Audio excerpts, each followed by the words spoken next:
कला और संस्कृति के माध्यम से देशों को जोड़ने के लिए नोएडा स्थित मारवा स्टूडियो में चल रहे 3 दिवसीय 12वीं ग्लोबल फेस्टिवल ऑफ जर्नलिज्म कार्यक्रम के पहले दिन के तीसरे सत्र में म्यूजिकल परफॉर्मेंस का शानदार आयोजन किया गया। दीप प्रज्वलन के साथ कार्यक्रम की शुरुआत हुई।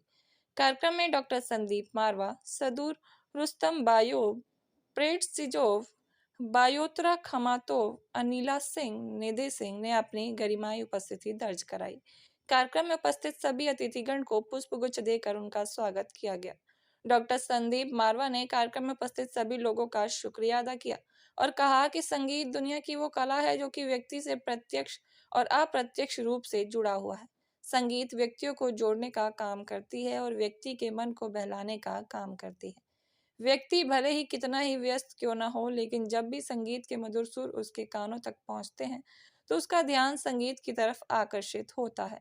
बता दें, कार्यक्रम में उज्बेकिस्तान के दिलनोजा बाबेवा और उलुगबेक रुजालिएव ने हिंदी गानों से महफिल में 4 चांद लगा दिए। साथ ही स्कूल ऑफ परफॉर्मिंग आर्ट्स के स्टूडेंट्स ने भी लग जा गले, मलंग सजना जैसे गीतों को गाया और अपने गानों से सबका मन मोह लिया। कार्यक्रम में सभी अतिथिगण को डॉक्टर संदीप मारवा द्वारा फेस्टिवल मोमेंटो दिया गया। अपना इंट्रोडक्शन देती हूँ। मैं मिस यूनिवर्स रह चुकी हूँ 2023 की, निधि सिंह। और मैं 23 साल की उम्र में मैंने 660 अवार्ड अपने नाम कर चुकी हूँ और वर्ल्ड वुमेन राइट्स कमीशन की प्रेसिडेंट हूँ और अपनी इंडिया को रिप्रेजेंट करने के लिए जा रही हूँ। और साथ में आप लोगों की तरह ही जर्नलिस्ट हूँ, एज अ न्यूज़ एंकर हूँ अभी भारत 24 न्यूज़ चैनल की। और दोस्तों, मेरा मानना सिर्फ ये है कि हम मीडिया जगत जो हमारा है वो लोकतंत्र का चौथा स्तंभ है। तो आप मीडिया के माध्यम से सिर्फ मैं यही बोलना चाहती हूँ दोस्तों कि एक्चुअली क्या है कि हमारे देश में बहुत ज़्यादा रेप की घटना घटी, बहुत ज़्यादा छोटी छोटी बच्चियों के साथ इतना ज़्यादा रेप ज़्यादा जैसी घटना हो रही है। तो मुझे ऐसा लगा, मैंने राष्ट्रपति जी के सामने ये बात रखी है कि जो छोटी छोटी बच्चियाँ हैं हमारे स्कूल्स में पढ़ रही हैं, प्राइवेट स्कूल हो चाहे गवर्नमेंट स्कूल हो, कई स्कूल्स हैं, उन स्कूल्स में हमारी बच्चियाँ पढ़ रही हैं, उनको हम सेल्फ डिफेंस सिखाएं। क्योंकि विदाउट सेल्फ डिफेंस के हम अपनी बच्चों को हम क्या सिखाते हैं? Good touch and bad touch सिखाते हैं ना। तो good touch and bad touch से क्या लड़कियां सेफ हो सकती हैं? नहीं हो सकती हैं। उसी बीच में कुछ ऐसा वारदात हो जाती है कि वो बच्ची जब तक घर पहुंचेगी तब तक कुछ ऐसा घटना हो जाएगा, तब तो बहुत देर हो जाएगी। तो मेरा मानना ये था कि 3 साल से 4 साल तक की बच्चे को सेल्फ डिफेंस सिखाया जाए, हर प्राइवेट स्कूल हो चाहे गवर्नमेंट स्कूल हो, हर स्कूल में सिखाया जाए। और जो लड़के हैं उनको सेक्स के बारे में पढ़ाया जाए। क्योंकि देखिए, हम लोग क्या कहते हैं कि हम लोग युवा पीढ़ी हैं, हम लोग आ रहे एक नई जनरेशन आ रही है और इसमें क्या है कि सारे हमारे युवा हैं और उनकी मेंटालिटी क्या है, फॉरेन कंट्रीज में क्यों नहीं रेप होते दोस्तों? नहीं होते ना बिल्कुल भी। तो इसलिए मैं ये चाहती हूँ कि हमारे इंडिया में भी रेप जैसी घटना को रोका जाए। और क्योंकि देखिए, बड़ी बच्चियाँ तो ज़्यादा नहीं, बट छोटी छोटी बच्चियाँ मेरे सामने 3 साल की बच्ची ने मेरे गोद में दम तोड़ा। मैंने वर्ल्ड वुमेन राइट्स कमीशन की प्रेसिडेंट हूँ और साथ में मैंने इसमें कई कार्य किए हैं। तो मुझे ऐसा लगा कि हमें ऐसा कुछ बड़ा स्तर पर काम करना चाहिए। और क्या कहते हैं, हमें उन छोटे छोटे बच्चों को, 3 साल के बच्चों को, हम अपने पेरेंट्स को भी खुलकर इस पर बात होनी चाहिए। और हमें जैसे हमारे नाक, आँख, कान सब होते हैं, उसी की तरह से हमारे इंटरनल पार्ट्स होते हैं। इंटरनल पार्ट्स के बारे में बात करना या उनके बारे में एजुकेशन देना, सेक्स एजुकेशन के बारे में, तो ये ऐसी घटना नहीं घटेगी। तो मुझे ऐसा लगा कि हमें इन चीज़ों को ख़त्म करना चाहिए। जैसे हम आँख और नाक, पीरियड्स के बारे में हर चीज़ की पैडमैन मूवीज़ आई है दोस्तों।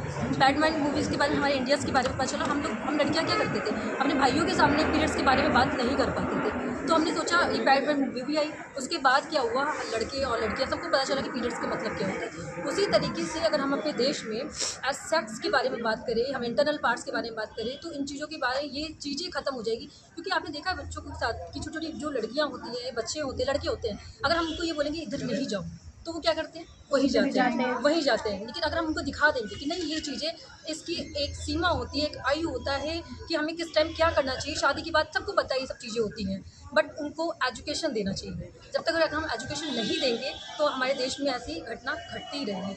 और मेरी माननीय राष्ट्रपति द्रौपदी जी मुर्मू जी से कहना, सिर्फ यही कहना है, आप मीडिया के माध्यम से, हम जर्नलिस्ट जितने भी हैं, हम लोग इसके माध्यम से हम अपने देश में ऐसे क्राइम जैसी चीज़ें हैं उसको ख़त्म कर सकते हैं दोस्तों। तो आओ मिलकर हम लोग इस काम करें। Thank you so much everyone.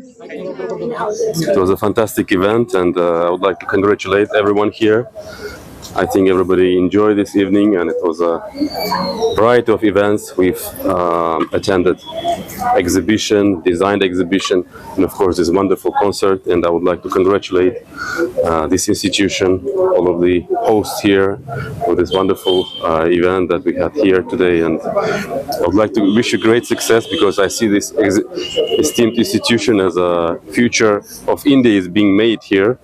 So I would like to congratulate everyone, and thank you so much. So what message you want to give to the aspiring journalists? Well, the message is to work hard, of course, and it's a very tough competition nowadays, but everybody goes online. So my practical advice would be to utilize your potential in the online media, online platforms. Everything is about blogging now. Blogging about तो vibrant होगा ही होगा, ठीक है ना। ये 12th global festival है journalism का, और जर्नलिज्म पत्रकारिता जो है उसको चौथा स्तंभ कहा जाता है। और चौथा स्तंभ इसलिए कहा जाता है कि बाकी जो 3 स्तंभ हैं, अगर हम उनकी बात करते हैं, एग्जीक्यूटिव, जुडिशरी एंड लेजिस्लेचर, उसको अगर स्टेबलाइज करना है तो उसके लिए हमें पत्रकारिता, जर्नलिज्म की आवश्यकता पड़ती है, नहीं तो डेमोक्रेसी की कुर्सी डोल जाएगी। तो आप लोग वो लोग हो जो लोकतंत्र को स्थिरता देते हैं, तो अपना महत्व समझें। और हम सुनते हैं, आप अक्सर सुनते होंगे बहुत सारी चीज़ें, गोदी मीडिया, कोई कहेगा भोगी मीडिया, ये अफवाह है। मैं एक ही प्रकार की जर्नलिज्म को, पत्रकारिता को जानती हूँ, वो है Karma Yogi media. Ma'am, any message for journalist students? देखिए, अगर मैं ये कहूँ कि पत्रकारिता जो आप लोगों ने चुनी है वो क्या है, मैं कहूँगी आप लोग जननायक हैं, जननायिका हैं। क्यों है? क्योंकि आप लोग समाज की बात सबके सामने रखते हैं। आप लोग वकील हैं, समाज के वकील हैं, समाज की बात को रखते हैं, और इतनी मजबूती से रखते हैं कि चाहे वो संसद हो, चाहे वो विधानसभा हो, चाहे वो कोर्ट कचहरी हो, सब हिल जाते हैं, मान जाते हैं पत्रकारों की, पत्रकारिता की बातों को। तो जिम्मेवारी बहुत बड़ी है, उस जिम्मेवारी को बहुत ही संजीदगी से निभाना चाहिए।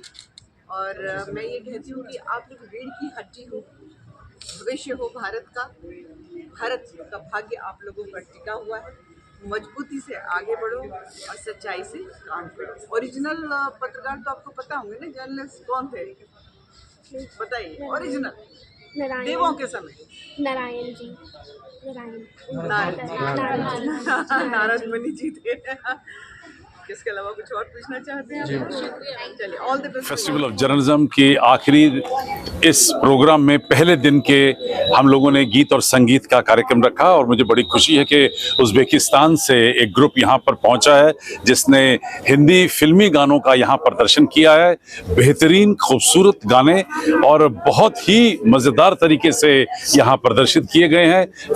हॉल जो है वो झूम उठा था, और मुझे लगता है कि ऐसे दो देशों के बीच में एकता और जो संबंध बढ़ते हैं ऐसे कार्यक्रमों से, वो आज यहाँ देखने को पड़ता था। सर, आप कला और संस्कृति को हमेशा ही प्रोत्साहित करने के लिए चीजें करते हैं, तो इस बार अभी जो प्रोग्राम हुआ तो उसके लिए क्या कुछ कहना चाहेंगे आप? नहीं, ये बहुत बड़ा दिन है मेरे लिए, क्योंकि एक तो 12वां एडिशन है हमारे ग्लोबल फिल्म फेस्टिवल का, और ये सुबह से तांता लगा हुआ है, और विभिन्न देशों के राजदूत यहाँ पर बार बार किसी न किसी कार्यक्रम के उपलक्ष्य में पहुंच रहे हैं। आने वाले 2 दिनों में भी यही हाल होने वाला है, और रंगारंग कार्यक्रम जो हैं वो इसी तरह जर्नलिज्म फेस्टिवल के साथ भी जुड़े रहेंगे।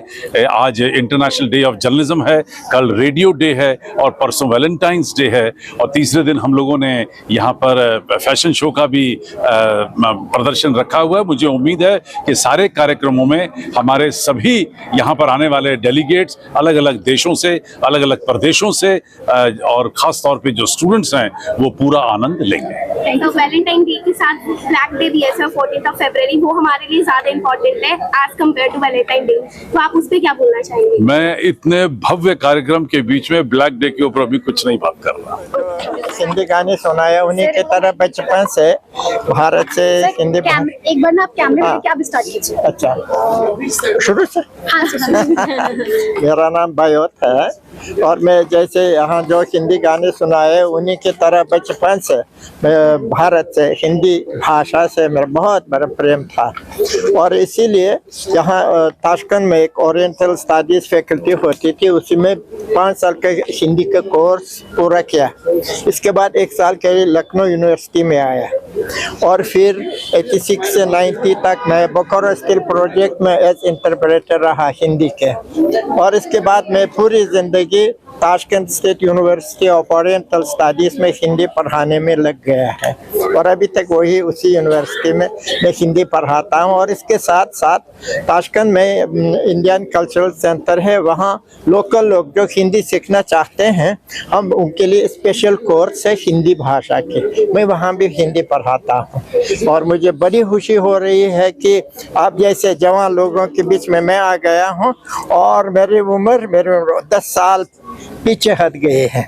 आप समझे, जितने मेरे उम्र है वो मैं 10 साल छोटा हो गया हूँ। आप सभी लोगों को बहुत बहुत धन्यवाद, क्योंकि कुछ लोग कहते थे कि जो पुरानी जो गाने हैं आजकल के जवान लोगों को इतना पसंद नहीं, मगर मैंने यहाँ देखा सुना है कि जो कभी इसको कहते हैं बोले बिसरे गीत कहते हैं, मगर वो ऐसे गीत नहीं है, वो जिंदा गीत है, वो हमेशा जिंदा रहेंगे।